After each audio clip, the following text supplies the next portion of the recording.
Okay. I'll now turn to Ranking Member Velasquez to introduce our next witness. Thank you, Mr. Chairman, and it's my pleasure to welcome and introduce Dr. Dennis Jacobi.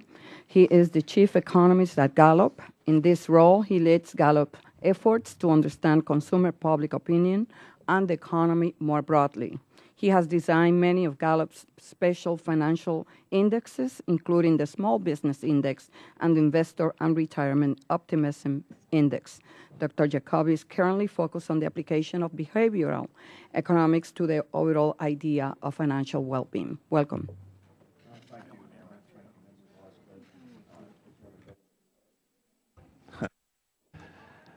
Thank you, Ranking Member Velasquez and Chairman Graves. I'm pleased to be here today. As you mentioned, I'm Gallup's Chief Economist. The comments today are my own, not necessarily those of Gallup. We at Gallup are concerned about the economy, and I'll summarize my statement very quickly, but we interview 1,000 Americans every night, and we've done so since the beginning of January 2008. And we ask them various questions about the economy, and then we look at those results and report on them on a weekly and monthly basis.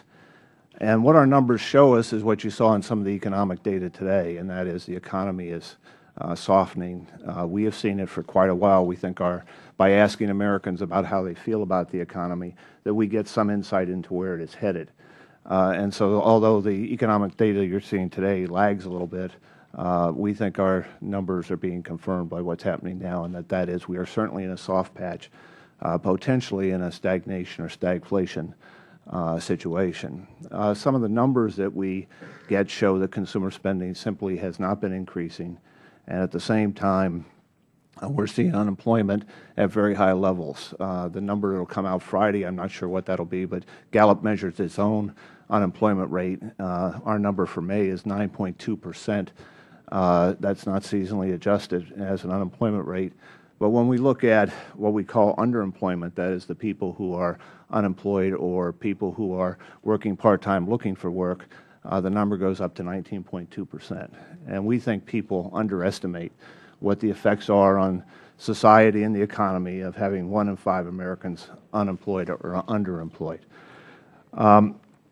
In addition to the sort of daily monitoring, we do something we call the Wells Fargo Gallup Small Business Index. And what we do in that is we survey small business owners across the country and ask them a variety of questions to try and measure the small business operating environment.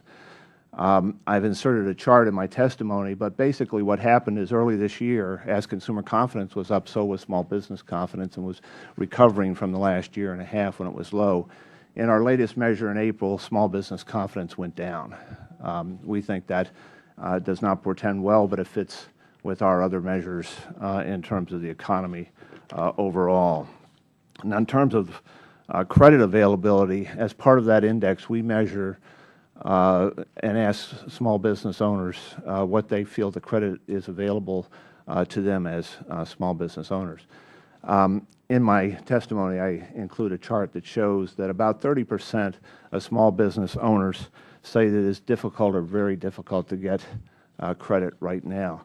Now, that number may seem small, but it's about 3 times what the difficulty of getting credit was rated by small business owners prior to the recession. In terms of getting whether credit is easy to get, we have about 20% who say it's easy to get, obviously those that are stronger financially and the rest, but that number is down from over 50% prior to the recession. So there's a slight improvement in credit availability for small businesses, as has been mentioned by a lot of people, but it is far down from pre-recession levels.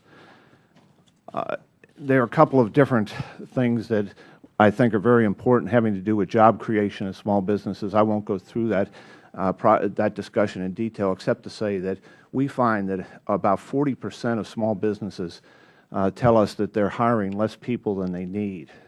We think that if we can turn that around and actually get them just to hire what they need, not necessarily to grow, there could be really an explosion in terms of job creation that is unexpected by most economists. The question is how to do that effectively, and Three areas that I mentioned that are not mentioned often, I think. One has to do with education. I'd be glad to discuss that, but I think there needs to be some tie-in to education from our polling with small businesses. The housing and real estate area, which you've heard more bad news about this week, which is another area that's very important to small businesses. And then finally, some of the energy problems. I'll be glad to answer any questions.